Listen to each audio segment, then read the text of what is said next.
And good afternoon, everybody. It's 1 o'clock on Wednesday afternoon.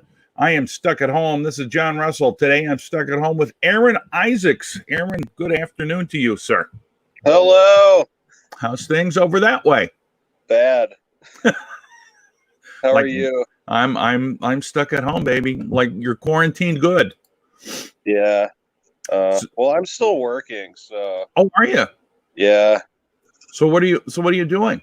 I'm delivering pizza. Oh. Essential stuff. It is essential. Who do you deliver for? Domino's in Uptown. Domino's in Uptown. So if you're in that delivery area, I know you can do this. Call them up and request that Aaron deliver for you. No, don't. You can't do that. You can too. No, that would be bad though. Why would it be bad? Does this screw up the system? That it would, you would wait a while. You'd wait forever. Well, yeah. So how's it like out there when you're working? Is it? I mean, you guys are busy as hell, right? Yeah, we're busier than we were. Actually, it's funny that you said people should request me, because there's this one customer who never tips, and someone else delivered to her, and she was like, "Oh, I thought Aaron was gonna come." David Harris is calling for you right now. He's not in your delivery area though, I don't think. Oh yeah, go to request me right now. Yeah, I'm gonna call you right this moment. Yeah, you'll get your pizza on February 3rd, David. Yeah. Oh my gosh. So other than I mean, you're working. Are you working a lot of hours? Same amount. I'm working pretty much full same time. Yeah. Have they nice? Have they Oh, that must be David's phone. Good to see you, Peggy. Thanks for looking in. So, are they hiring more people at Domino's? Like a lot more? Anyone that wants to work there can work there, I think. Wow, because they're that busy. Yeah, they're that busy, and they're just always understaffed. Like their goal is to always just have more people hired. Because no, that's fine. I was going to say even in normal times they would always be hiring, because the turnover is so fast that they're just like, we need as many people as we can get, and yeah. So let me ask you this, and this is kind of it's sort of a job interview. What do you like about delivering pizza? I don't like it. but okay, so you make a reasonable amount of money. That's what I like. I like that. Yeah, I make pretty good money. I'm always surprised at the end of the year when I see how much money I made and to think how I could have saved some, but did not. Well, And we'll have to talk as we get towards the end of the summer here, because you may be. I would assume part of it is you like the flexible schedule, so you can go out and do comedy. yeah, exactly. They're very flexible, and I can, and I work normal hours. Like I work from like 10 to 6. Yeah, Some people like working till like 4 a.m. yeah. because you make more money. But I like trying to be as normal as possible. So We'll have to talk about getting you on the de-ice crew. yeah, all right. Dude, I did it last year. It is the best. You only have to be available 3 shifts. So talk about total flexibility. I didn't work for them for a whole month. Yeah.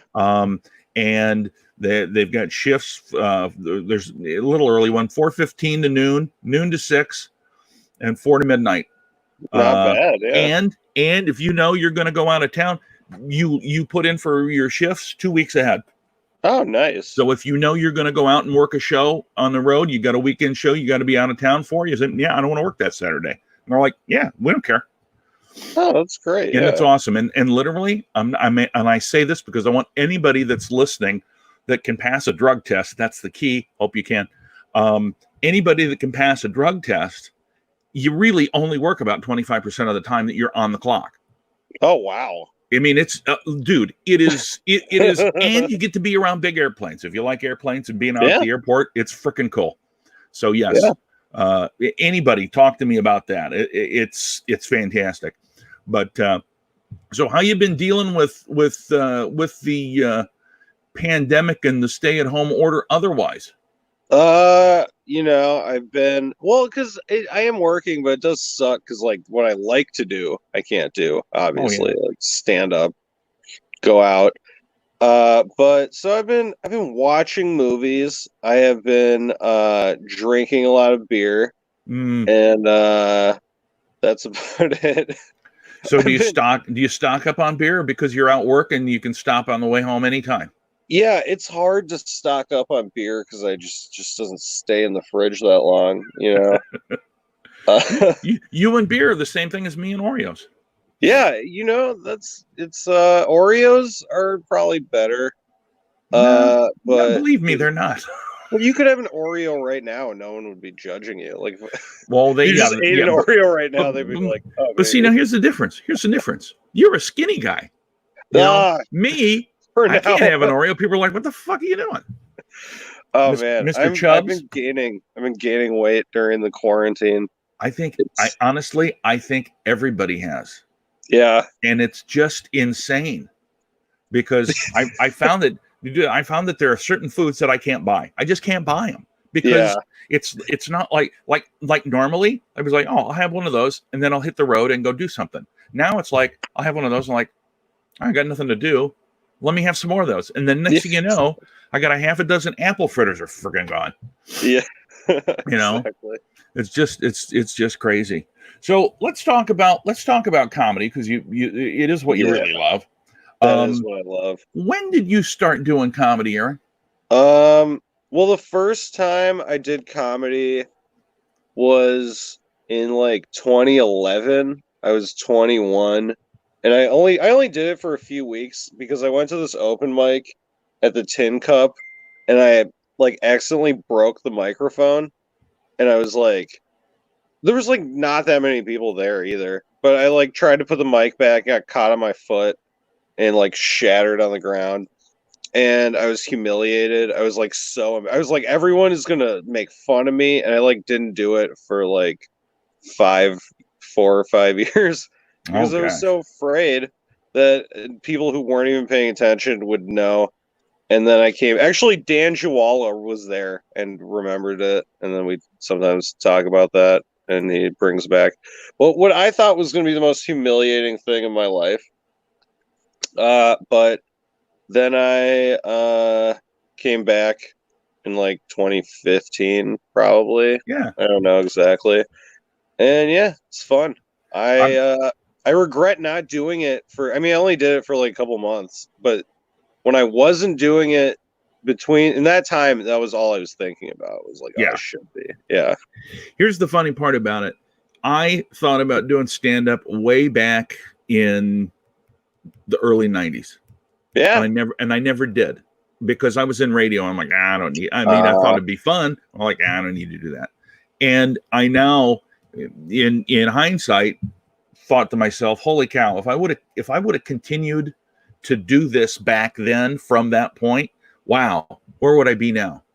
Still under quarantine. But I would have been, I hopefully would have been in a better spot. And so that's the thing. It's like when people take time off, I know people need to take time off for whatever reason, but in hindsight, you think, man, I wish I would have stuck in there. Yeah.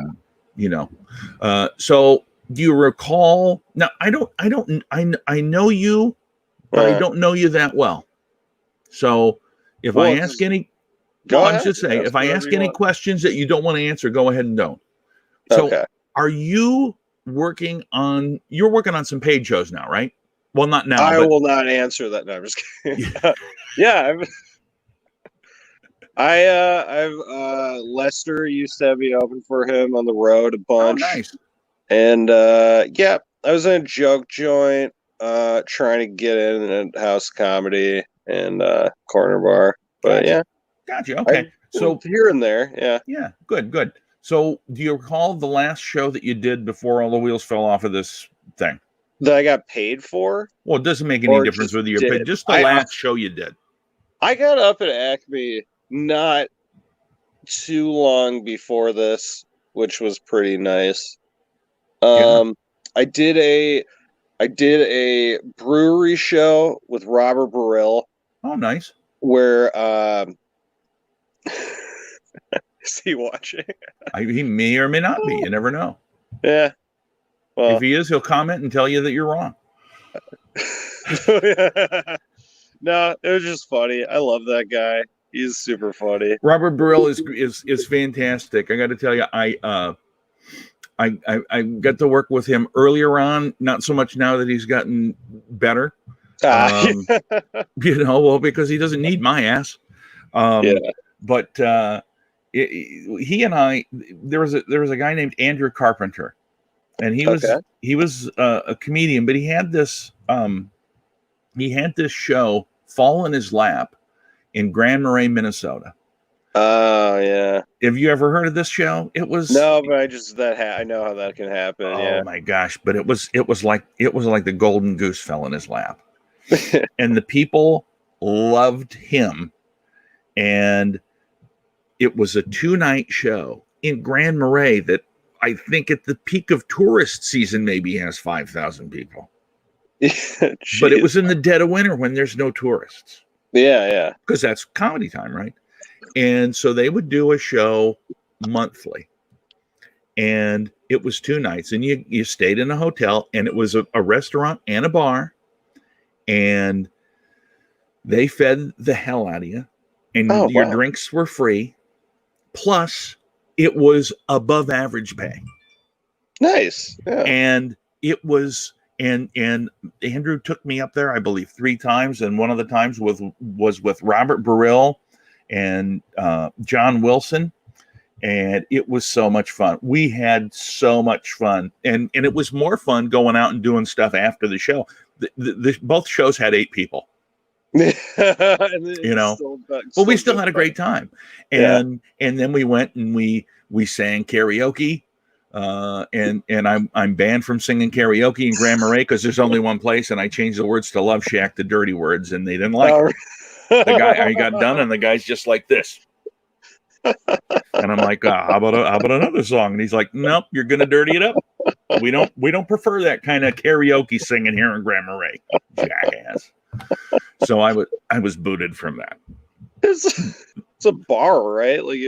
But so here's the thing, though. In Grand Marais, everything's a little different. Like it was a bar, but it was like in a house. Okay, I get it. So it was not like the VFW, and the VFW we never went to the VFW. We went to I think it's called the White House Bar or something like that, because it's a White House, and you drive up and And we're seeing you, Emily. We're seeing you. Oh, hey, what's up? Nice to see people that are your fans tune Yeah. in and say hello to you. Yeah. And by the way, folks, if you have any comments or questions for Aaron that you don't already know about him, please feel free. I will filter them sort of because my mom watches. Yeah, my mom's watching too. Actually, Good. So let's try to keep it on the yeah, better side of discretion here. yeah, mom, keep it appropriate. Yeah, mom, no swearing, mom. My mom doesn't like to swear. She Oh. sends up. See, here she is. Here's my mom. She'll be Yeah. giving you a.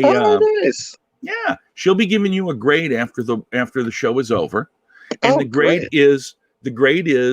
Oh, he seems like a nice guy, or just no, or I just don't hear from her. Or it's just So that's the minutes. If you're a nice guy, yeah, great. And if she doesn't text me, well, you sort of screwed it up. Yeah, my mom will do the if she doesn't like it, she'll be like, so if she likes it, she'll be like, oh, I watched it, it was great. And if she doesn't like it, she'll be like, so I watched it. I like your mom. Message received. That's the perfect way to do it. That's perfect.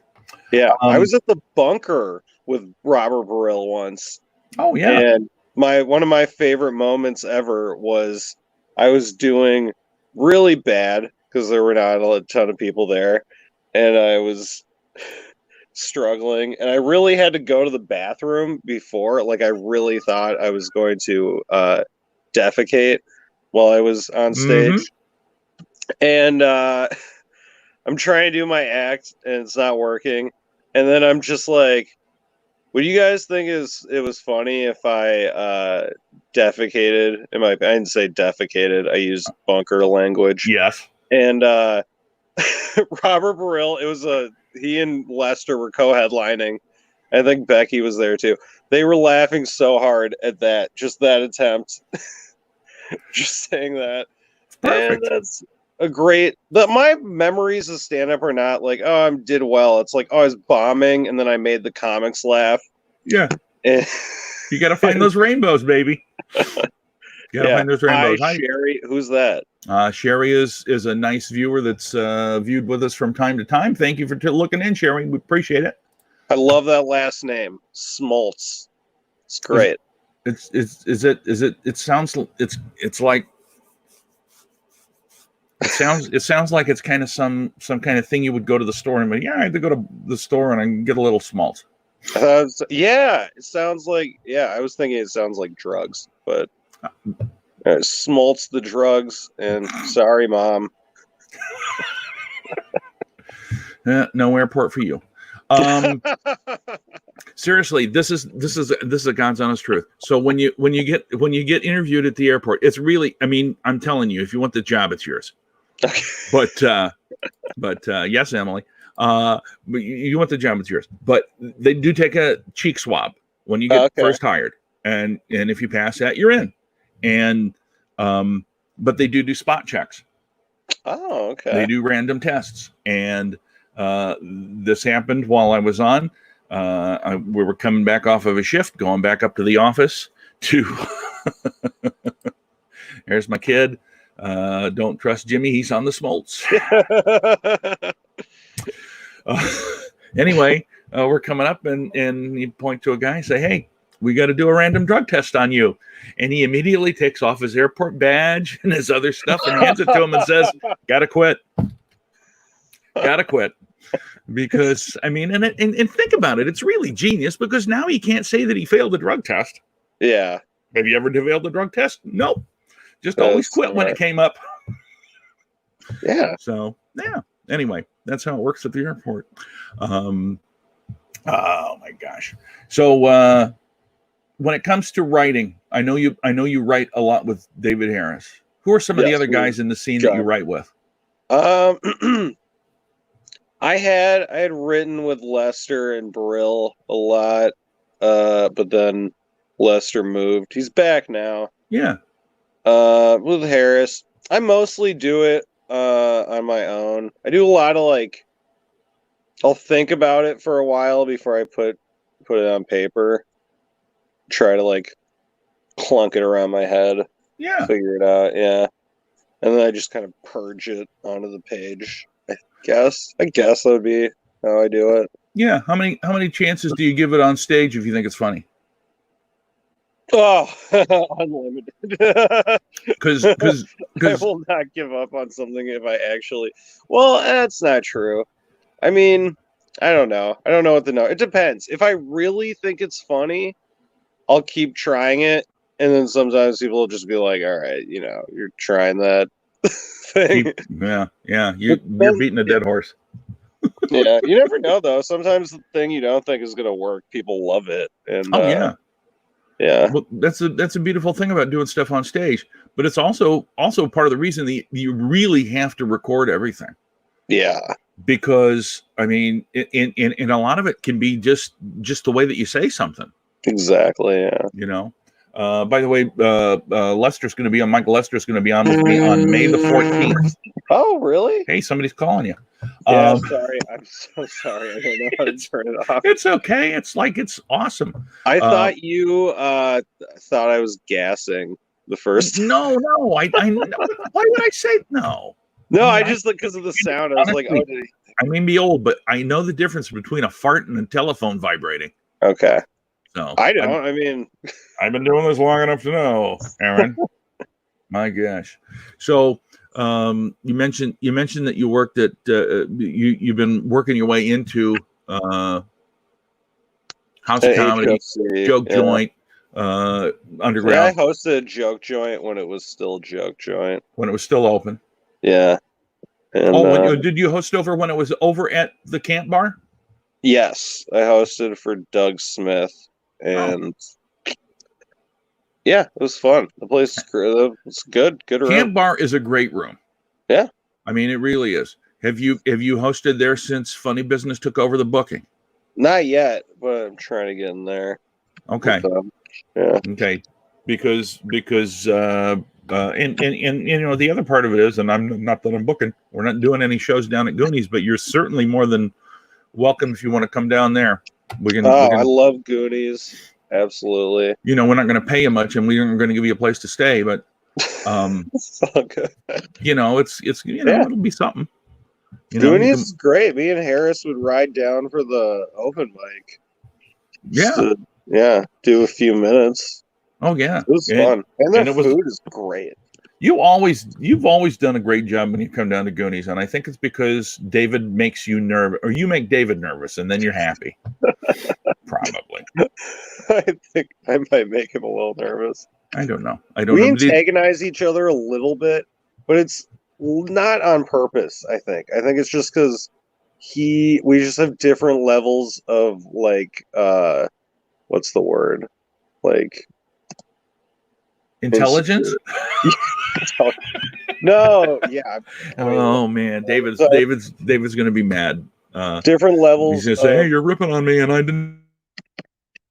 Because I can be comfortable. That's the thing. Is to be pushed out of my comfort zone. It takes a lot, so I don't always realize when I push other people out of theirs. Yeah. So I think that might be it. We're driving down. I might accidentally weird them out or whatever. That's part of comedy, though, right? Yeah.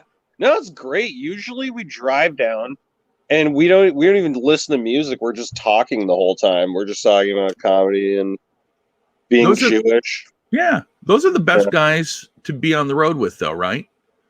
He's awesome. Everything makes Dave. Yeah. That's true.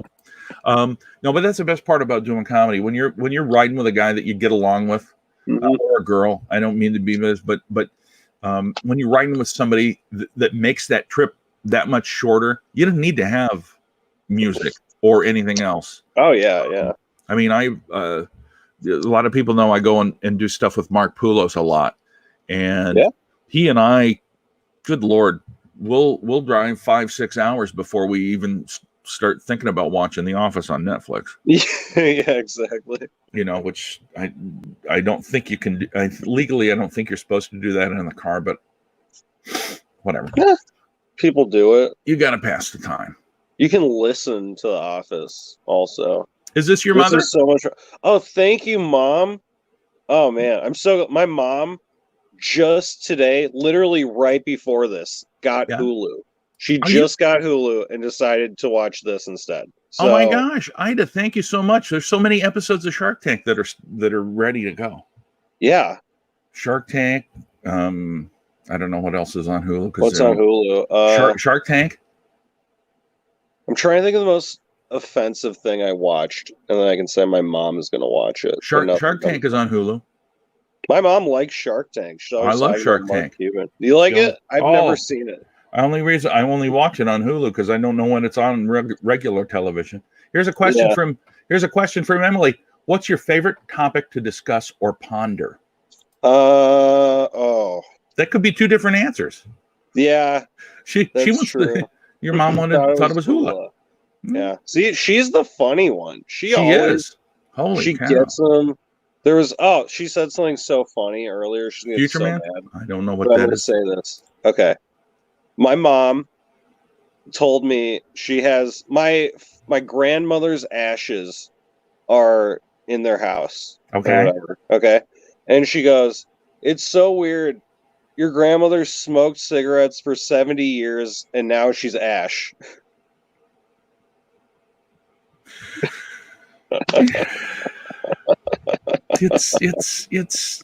It's one of those things. I mean, it's existential. That's existential humor. It just made me laugh because my mom's usually like more on the hula side of making a joke. What's all the hoopla about hula?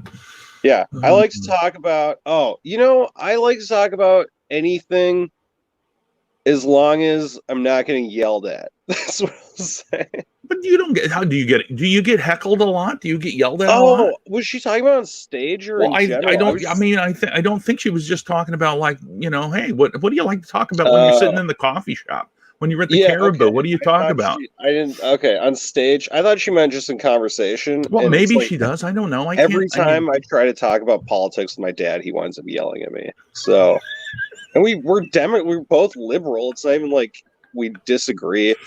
Oh my gosh! But for stage, I like to talk about my parents and just weird because it's such a weird relationship and such a weird. Like if you weren't related to your parents, you'd never meet them for any reason. You know what I mean? Like, yeah. So it's just weird, that relationship. Also, my parents were 42 when they had me, so they're like, it's pretty old to be having kids. Yeah. So I'm like, there's like, my parents were. I mean, my dad saw the Beatles in concert and stuff. Oh wow. Yeah. So because they're like 72. They also have the same birthday to the day. Are you kidding? Is weird. No, they're both born December 2nd, 1947. But my dad was 8 weeks premature, so my mom is more knowledgeable on life. I would say 8 weeks. And oh my god. Also, Britney Spears, December 2nd, has their birthday. So basically what you're saying is that your parents are actually part of the Illuminati. Yeah, the three most important people in my life are in the Illuminati. Britney Spears, my parents. All the same birthday. That's the key.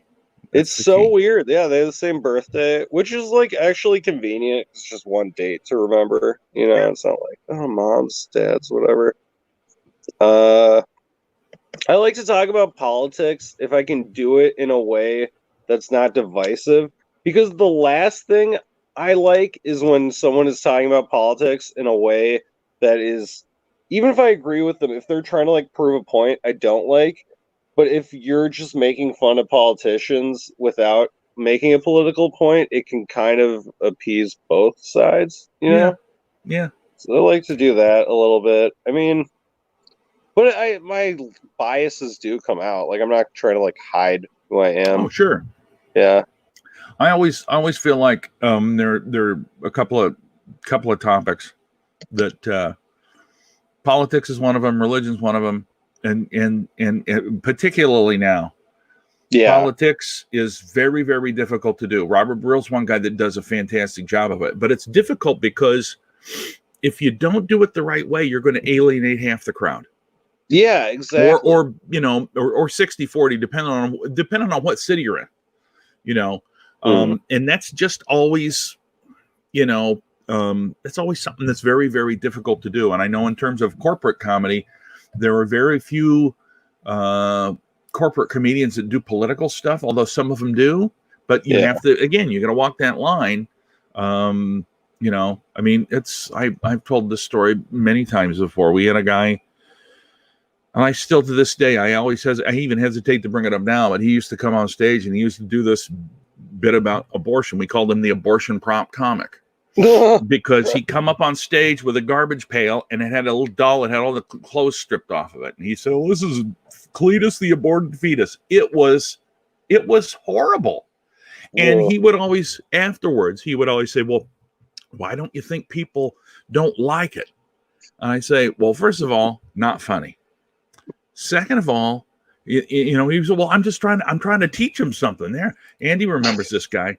He's like, I'm trying to teach him something. I'm trying to teach him. But the problem is you're doing such a shitty job of explaining anything that the people that would be pro-abortion hate you and the people that would be anti-abortion hate you. They all hate you. They all just think you're terrible. And he looked at me and said, I never thought of it that way. And then came back in 2 more weeks and did the same exact thing. That's so funny. Yeah, because some people just like, it's like, I want to teach him something. I'm like, first of all, dude, you're at an open mic and nobody knows who you are. You have zero credentials or integrity with anybody. Yeah. That would be like me saying, I want to teach people how to do open heart surgery. Yeah. Exactly. Why the hell would that not work? I mean, my God, first off, just, you can do it on yourself.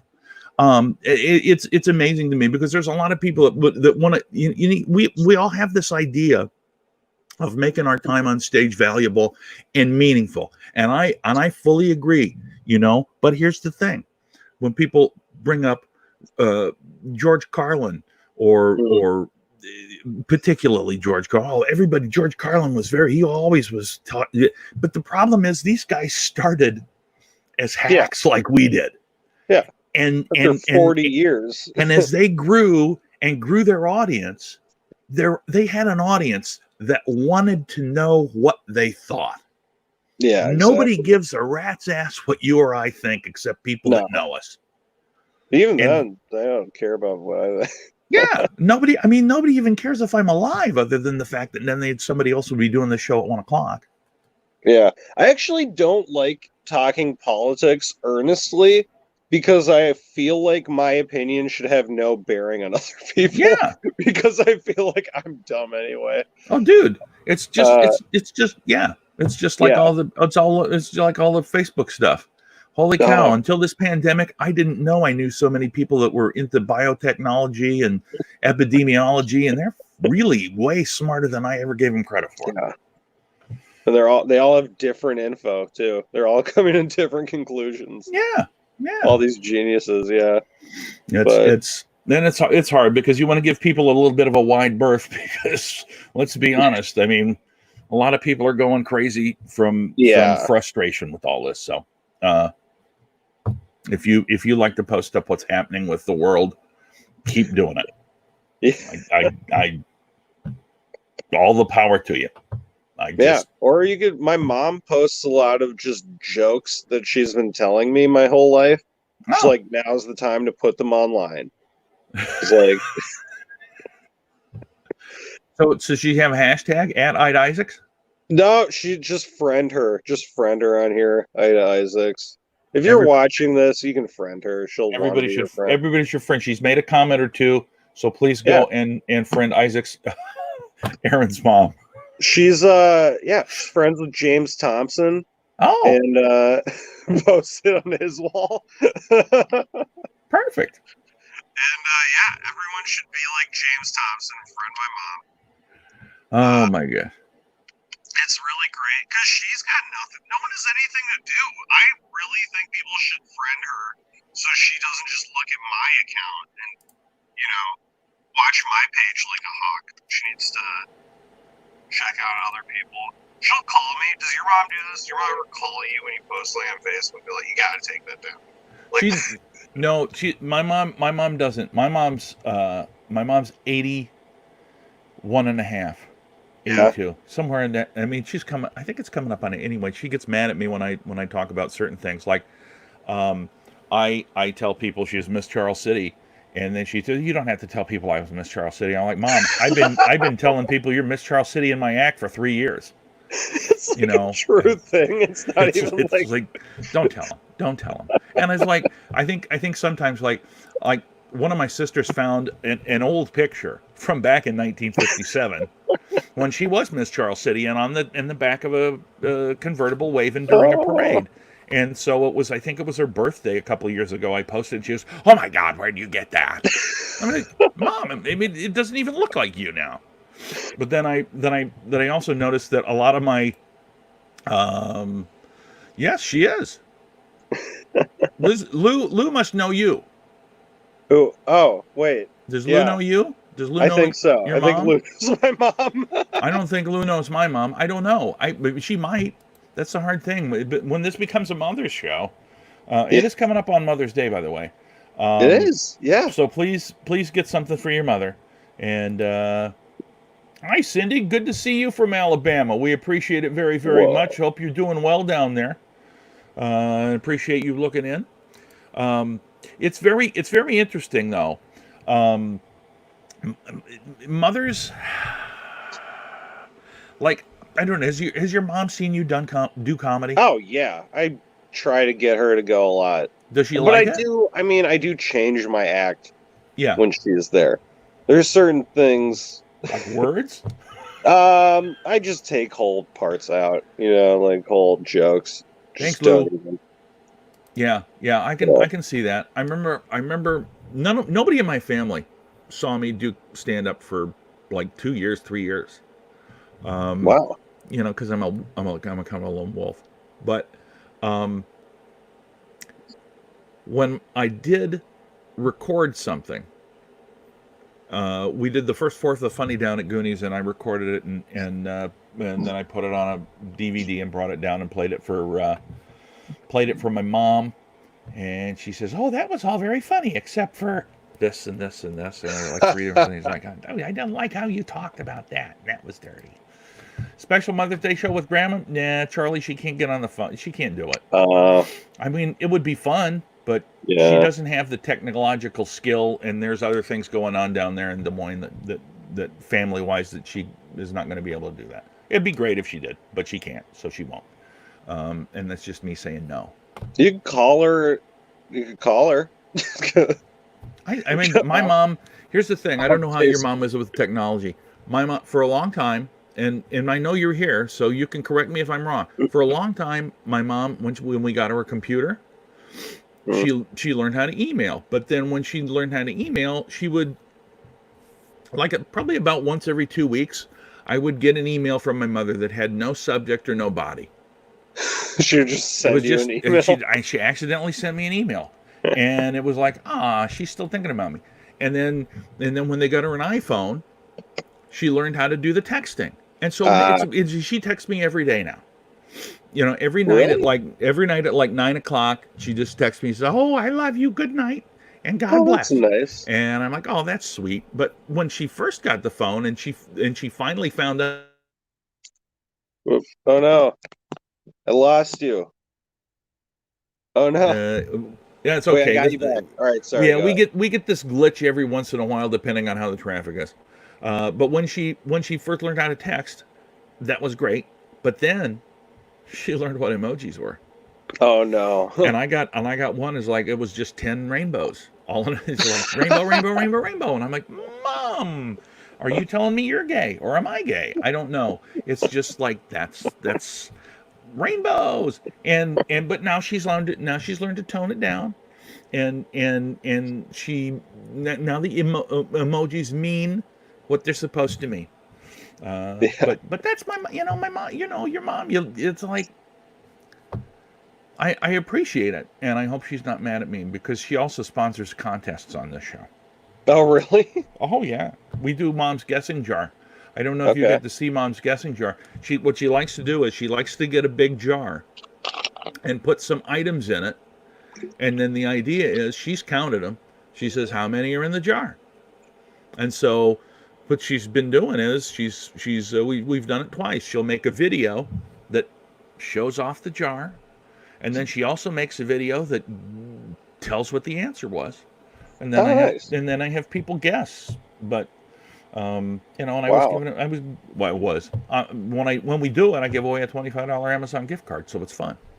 So it's worth watching, and it's worth guessing. Harris really ripped that off with the bag thing, huh? Yeah, he did. Yeah. Wow. He was telling me, "Oh, you can't do that jar thing." Well, like the hell, my mom's been doing it for 20 years. What do you think you came up with the first game?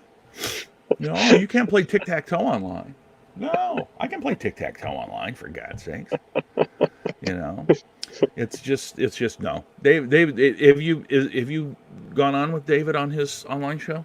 No, I beg him to. My mom watches every week, but he's like, "No, I gotta go on with everyone else first." So, well, you're always welcome here. Thanks. Yeah, I enjoy having you on. You got a nice energy. You got a nice. It's laid back yet engaging. I'm very tired. I accidentally woke up early. Oh my gosh! Well, I appreciate that even more. There he is. There he is. There he is. Wait until he was mentioned again. I love you, buddy. Yeah. Oh my God. So a couple of quick questions that I ask everybody. Do you recall the worst hell gig, the worst show that you ever had? Yeah, one time I opened for Nate Abshire and Robert Burrill in North Dakota, and the first half of my set they were playing music in the room, and I didn't realize that. And the mic was pretty bad. And I remember during Burrill's set, I was talking to Nate. I was like, "Oh, the mic was bad." And he's like, "Yeah, really bad." And then he just got up there and like moved it like a little bit further away from his mouth, and it was just not an issue. And I was like, "Oh, okay, yeah, I guess you can not eat the mic sometimes." Yeah, which one? Yeah, now for sure he's not letting on. Yeah, well, David is vengeful. David is vengeful. It's funny because he never gets angry on stage, but when he like jokes around, oh no, yeah, I don't know. Yeah. Oh my gosh. So do you recall what the venue was that you had that show in North Dakota? Something events. I don't remember. Oh, was that out in Bismarck? Yes, that's what it was. 16 main events. Yep. In the kind of huge and bricky kind of stone kind of building. I've seen David get very angry on stage. Oh yeah. Well, that's a different deal. Get mad like as part of the act. I mean, if somebody's filming, I would probably get pissed too. I think everybody would be upset with that. I got mad when someone punched him in the face. Like, yeah. But, I mean, funny, like, be funny mad, not like reacting. Oh my God, exactly. All right, so there was your hell gig. Yeah, or no, it was the time I opened for David Harris. How about that? Every like that, time David? I've opened for David Harris. That's is David taking along with him? We did a high school. Oh, nice. Yeah, it was cool. It was really fun. Hi, Beth. Good to see you. Hello. Yeah, put your phone away, Beth. She wasn't the taper. It was somebody else. They were live streaming it. All right, so that was kind of a hell gig. Relate to us the best show when you absolutely felt like, oh my God, or maybe it was you opened for some big shot or anything like that. When you absolutely said, I totally know I am doing the right thing. That's hard because I mean there have been some really great like me and Nathan Smezrud opened for Natasha Pearl Hansen, who is very successful comedian and very funny, and she's like kind of famous. She's really good. She's really funny. And we opened for her in Mankato and in at Sisyphus Brewery. Okay. And it was great. And then she took us out and like got us super drunk and like bought us food and hung out with us Perfect. and like paid for everything. And it was like kind of like one of the few times I felt like, oh wow, this is what it's like to do this. You know, like not that it's not bad hanging out at like Minneapolis comics, but it was just like, oh wow, like she was dropping like serious money. Yeah. And it was like not an issue, you know, and like I was just like, wow, like on a higher level. Yeah. So it was cool for that, and makes you, you know, like hopefully if I ever get there, that's how you treat people. Yeah. You know? And you know what? It's interesting because I think that that's actually what happens. I think that when you reach a certain level, as you progress up that line, like you know, it's just standard. If you're out on the road, that the headliner is going to buy the feature act dinner. Yeah. You know, I mean that's just standard. I mean, and that's just like that's always. But when you get to a higher level, you want to do even more because you know how hard it is and how much people have struggled. And one of the guys that I had on, Bill Blank, I had him on last week, I think. He did something for me that I never had anybody else do. I mean, he had shirts that he sold after the show, but he also, in his pitch said, look, if you're going to buy a shirt, if you want to buy a shirt, buy one from him because he has to travel just as far as I do and gets half the amount of money that I do. And I sold no shirts, but no, it's nice that you said that. Exactly, and that's the point. It's like just the fact that he remembered what it was like to be where I was, and be, you know, nice about it. Because a lot of, you know, I won't say a lot of people, but some people are like, you hear stories about guys that are saying, oh yeah, I don't want you selling stuff at my show. I sell stuff. Yeah. Well, whatever. Most people that I've worked with have been nice that way. You know what? I think I have a better answer though. I just remembered. All right. Okay. So, have you done? Oh man, Faribault. I know where it is. Okay, so I did a show in Faribault at a distillery. It was a lot of fun. It was me, Joko Gazzello, Khadijah, and maybe one other person I can't remember. I'm embarrassed I can't remember. But we had two shows, and then afterwards we're just getting like hammered at this distillery, and it's closed. It's just me and the other comics and these like 2 or 3 guys that were in the military. Yeah. And this one guy in the military, he like watched the show and he was talking to me, like thought it was funny. I'm like, thanks, whatever. And these guys were like, they had been at least on 2 tours. Like they'd been there and back, you know, like they'd seen a lot of shit. They didn't go into a lot of details, but you know, it was kind of implied. Like I asked where they were going and the guy's like, we can't even tell you. Like it's okay, whatever. So these people who've definitely like killed people and seen people die were so curious as to what I'd do if I was bombing.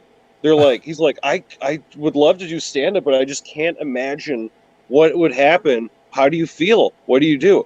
And I'm like, you're in life or death situations as your job.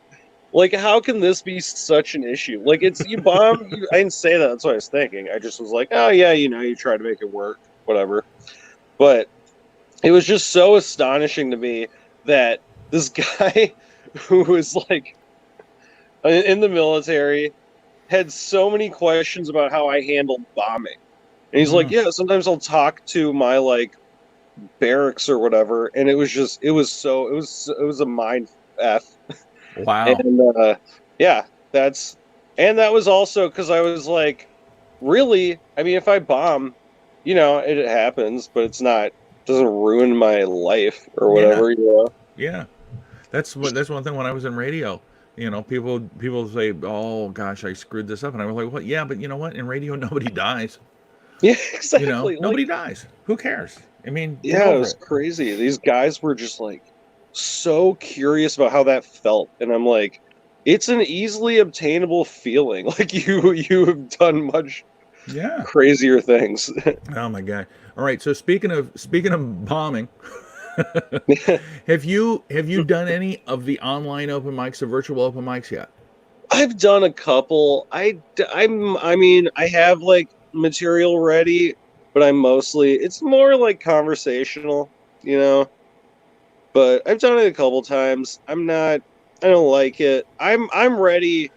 I mean, I'm not once this whole thing is over, I'm gonna get back on stage. But Oh I yeah. don't I mean, the online thing is okay, but it's not my big It thing right now. I feel like it takes a certain person to be able to do it and embrace it, um, because you got to be prepared for Yeah. zero response. In some cases, there's zero response, not because it's funny or not, just because you Yeah. don't hear anything, and so it's.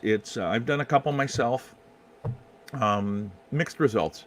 One I had a really good time with, and Yeah. one not so much. But um, that goes back to the fact that sometimes I don't prepare enough. Yeah, You yeah, know, for yeah. stuff That's like the other open thing mics, too. Oh God, sorry, my it's dad just okay. called me. Well, he probably is wondering how you come. You're not telling that story about him, and you're putting so much, you know, spotlight on your mom. Because she's watching, and I don't even know yeah, he's not tech. Oh, I have. Well, you'll see, Carol. Carol, I gotta send when this is all Yes, over. I have to send Carol money because Carol watches almost every single day, and I think she yeah. watches the on-demand ones. And Carol, thank you so much. It's very kind of you to say. Thanks, Um, Carol. That's over awesome. over in Kenosha, Wisconsin, uh, and uh, and it's just nice that that's a nice part about being able to go out and do stuff on the road. You run into people that like you. Not everybody does, Yeah. but you get people that are fans and follow you and watch what you're doing. So I appreciate it very much, Carol. Um, let's see what else. What else? Do you have any online presence that people should know about if they want to follow you, Aaron? Yeah, I'm on Twitter. I'm on Instagram. Search Aaron Isaacs. It's like 5 or something on one of them. Do you, You'll know it's me. do There's a you picture of me. do you have a nice picture? Do you have Uh, nice headshots? uh, not on Twitter, but they exist somewhere. Because They're I talked with Ben Marcotte on Monday about headshots, and Ben was like, "Yeah, I kind of need to get a headshot. I don't know if I." I'm like, "What the hell, dude? You yeah. got you got some good ones, though. No, they're bad, but it work. Come I on, need new man. ones, Come on, but man. This is the time to do it. yeah, It's like there you can go and take a picture in front of anything because that's there's not going to true. be anybody getting in the way. Ooh, that's not a bad idea to pay someone to do headshots from like Dude, 6 feet away. and the thing Great man. about it is you're absolutely welcome, Ida. I love talking with Aaron Isaacs. Here's one of the reasons I like to do this particular show. I get to talk with people that I've worked with and I haven't seen for a long time. Yeah, I get to talk with people that I am acquainted with and don't know all that well. And so this has been really, for me, it started out as kind of screwing around with Rick Logan, but it's kind of yeah, become for me a real social connection where I can connect with people that I don't normally have the opportunity to do that with. And you know, it was very, I mean, gosh, we're almost at an hour, Aaron, and it seems like yeah, it's just flown by. It's been yeah, so much fun. Um, and your mom, I mean, that's great. I love it. I love yeah. that your She mom watches. supports me. She comes to my shows when she can. My dad, after a show once when I opened for Mike Lester, my Mhm. dad shook Mike Lester's hand and said, "Thanks for giving my son a chance." So Yeah. that was nice. And Mike probably said, give him a chance. He's the guy that drove me here. Yeah, exactly. It's like Thanks, he's Peggy. open Peggy, I appreciate you talking to me, and we'll have to get in contact because I'd love to have you on. I know you've been a comic for a long time, and I'd love to have you on sometime too, Peggy. Yeah, she's awesome. Peggy's hilarious. I know, and she's great, and she's been watching these almost every day too, and I appreciate nice. that so much. Well, folks, so anything you want to plug? Nah, just look me up on Twitter if you want. Uptown Domino's. Order if you Friend live in my mom. friend. Everybody should friend Ida Isaacs for sure. She's she's in search of friends. Well, So friend her up quick. We need her to surpass Aaron's. And then if you're in the delivery area for Uptown Domino's, order from them. Don't order that Pizza Hut or Papa John's crap. Order Domino's. Keep this young man working. And give him a little tip if you would. The other thing that I have to plug is at about 2:15, I'm going to do another stream with Mark Poulos on a different channel, on the Live from My Garage channel. Oh, nice. Yeah. So it's like I get along with him so well, and we want to try to see if we can get some interest in our old podcast that we did called One Step from the Spotlight. So we're going to talk about that a little bit. I don't know if I'm going to play any because it's a podcast. There's no video. So, but Mark and I have been doing this show off and on for, gosh, I don't know, close to a year, maybe two at this point. Live from my garage. So, well, thank you, Carol. Whoop, there we go. Thanks, Carol. I appreciate it very much. But that'll be on Live from My Garage, and I'll in my thing I'll post something up. And Andy Fisher says, "Oh, why is it at 2:15?" I'm like, because when I get done, I'm probably gonna have to go to the bathroom. I'm old. I mean, it's like I can't sit here for 2 hours. It's having me rocking back and forth. They're like, yeah, Aaron. So, and it's like, that doesn't look good. That's not a good look if I'm doing this. It's like, that's terrible. That's terrible. Some people do tolerate me, Denny. Denny Ryan has tolerated me since about 1973. Denny Ryan was my locker mate back in high school. Oh, that's awesome. Yeah. So and here's the great part about it. Poulos and I went down and did a show at the horse track down in Des Moines, and Denny came with his son and watched the show, and now Denny is Mark Poulos's #1 fan on Facebook. Wow. He's the top guy, and yeah, that podcast is awesome. It's I don't even know how to explain it. We'll try to explain it. Yeah, well, of course it's a bad look because you can't see my hands. You're my son. Shut up. Oh my God, Aaron, it was fantastic to talk with you. I look forward to seeing you out on the stages somewhere again. Thanks, man. And for all of you that are watching, please, if you see somebody that's doing an open mic, stop and give them a like, whether it's an open mic, whether it's a comedy mic, whether it's acoustic music, whether it's somebody reading a book. Stop and give them a like. It makes them feel validated and valued. We appreciate it very, very much. So tomorrow, Susie Sackerman will be with me. Oh, awesome. And Susie's a fine comedian. I've got to work with her a couple times. And she's got some surprising skills. She's a school teacher, but also has been very, very close to getting on TV. Not for comedy, for something else, and I'll let you know what that is tomorrow. So that'll be at 1 o'clock. But, ladies and gentlemen, for now, thank you so much for watching. We appreciate it very, very much, and I will see you tomorrow at 1 o'clock on this show, and at 2:15 on Live from My Garage. So for my pal Aaron, bye-bye.